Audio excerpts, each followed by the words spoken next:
Read it, boy. Okay, never mind. It may not be that bad. The Game Awards 2020 are gonna suck. And I'm sure that's not a controversial statement. We all watched it last year expecting something and we got nothing. And because of that, we go towards this year's Game Awards in a really strange situation. We expect nothing because last year wasn't that great, but at the same time, we expect a lot because of what's come in the build-up of the Game Awards. Let me explain. Long-time viewers of this channel will notice a certain lack of uploads lately, and if you see in this video, the lack is over. I've fixed my PC and I'm ready to get back to making videos. New viewers should subscribe too for all the future content coming to this channel, and both of you, like the video if you enjoy. The Game Awards last year were a total mess, which I may even call a disaster. We came in expecting a celebration of gaming in the last year, filled with insights, awards, speeches, and maybe little teasers for the future. But instead, we got the 25th Magic the Gathering advert in a row. I don't want to play your pissing card game! The only things of value that were featured at the last Game Awards was the global reveal of the PS5 and the Xbox Series X. But to be honest, we already knew these were coming, and all we got was our first look at a mini fridge and a logo after a trailer for a game approximately 5 people bought. But the rest, oh my god, the rest was a joke! Speeches were cut off, awards were rushed, reveals were lackluster, and the things that got more than 30 seconds of screen time were mostly irrelevant. Like, yeah, I love Green Day. We all love Green Day. But why the fuck are Green Day at the Game Awards doing a performance that has nothing to do with games or awards? Tell me, Jeff! Tell me! Whew. Someone's passionate about Green Day, games, awards, and Jeff. Speaking of Jeff, he's alright. Jeff does a good job at hosting the Game Awards, and he has a good knowledge of gaming in the industry, and also, he's just a generally charismatic guy.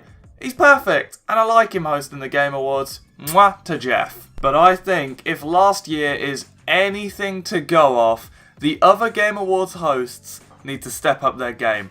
Anyone who was not a guest did not seem enthusiastic enough for the occasion, and thus us as viewers did not really feel the hype of the occasion.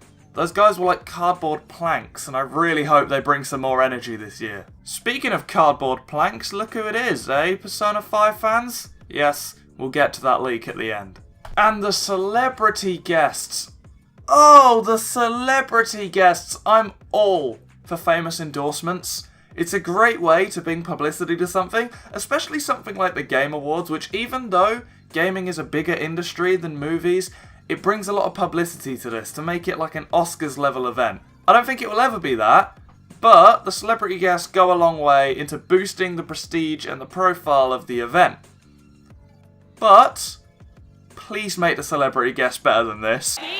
We have been gamers. We have been gamers forever. Me and Vin used to just literally spend all night playing Tekken fighter games. Fucking Tekken. Why? It's a fighting game, not a curry! But to be honest, this year, they do seem to be making some improvements in the celebrity guest area. Tom Holland is making an appearance. He'll be the live-action Nathan Drake in the Uncharted movie, so that's perfect.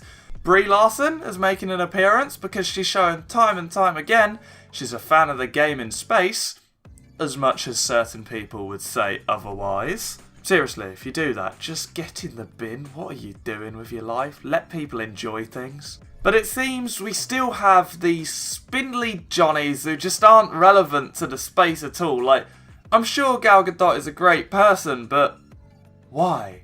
She has no link to the industry at all. And it just doesn't seem relevant or kind of normal to have her there. Unless they're making a Wonder Woman game and she's starring in it, in which case, hindsight is everything and I'm in the wrong. Feel free to come back to this video and send me hate. But luckily, we had one host who blew everyone away with his words. Ladies and gentlemen, it was the Chad, Reggie Fils-Aimé. This was the one speech of last year's Game Awards that was longer than a Freddo, and it was amazing. Seeing someone so high up in the gaming industry talk about indie games and the impact they have was truly inspiring, and easily the highlight of the show, especially in times where massive developers crunch out games that get endless praise that they hardly deserve. Speaking of which, Neil, why do you have so many nominations for your game which really isn't that good? Like, yeah, in terms of gameplay, it's fundamentally sound, but the writing's atrocious. Why do you have this many nominations, Neil? Can you tell I don't really like Last of Us 2, or Neil Druckmann in general? Seriously, like, look at the tweet that compares the Hades developers with Neil.